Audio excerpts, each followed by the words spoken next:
S'il vous plaît. Madame Descartes, juste un regard là, s'il vous plaît. Merci beaucoup, madame. Merci. S'il vous plaît. Madame Descartes, s'il vous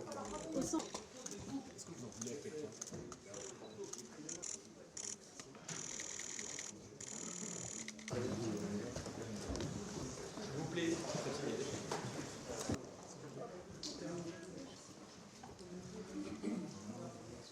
Nos travaux du jour, nous accueillons cet après-midi Laurence. Ce drame a profondément choqué les agents du musée du Louvre. Il a profondément choqué nos concitoyens. Il a profondément choqué toutes celles et tous ceux qui aiment le Louvre et admirent nos collections bien au-delà de nos frontières. Leur émotion est à la hauteur de ce que représente le patrimoine insigne qui nous a été dérobé.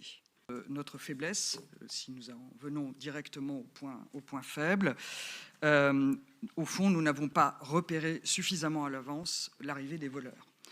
Les faiblesses de notre protection périmétrique sont connues et identifiées. Nous avons une infrastructure, on peut le dire, vieillissante, qui ne permet pas, si vous voulez, de greffer des équipements moderne et de toute dernière génération en matière notamment de vidéo et de détection sur une infrastructure qui ne la supporte tout simplement pas. Nous avons aussi d'importants soucis dans on peut le dire, l'implantation des postes de sécurité au sein du musée qui sont vieillissants. Je vais à présent vous présenter les premières mesures qui pourront être prises dès aujourd'hui et sur le temps plus long pour prémunir le musée du Louvre contre de futures agressions. Elles seront mises en œuvre en coopération étroite avec le ministère de la Culture, la préfecture de police et la ville de Paris. Celles-ci sont de deux ordres. La première pourront être mises en place à court terme. Elles incluent la sécurisation des abords immédiats du Louvre, en particulier de la chaussée.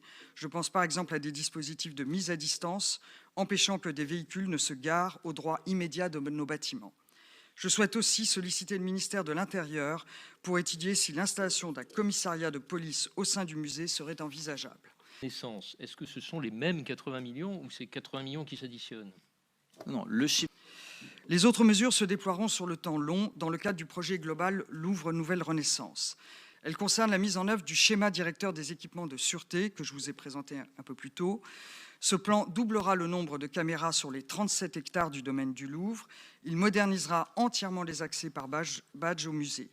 Il mettra en place un nouveau système d'hypervision dans les postes de contrôle du musée, permettant un contrôle exhaustif et global de l'ensemble des informations du système de sûreté.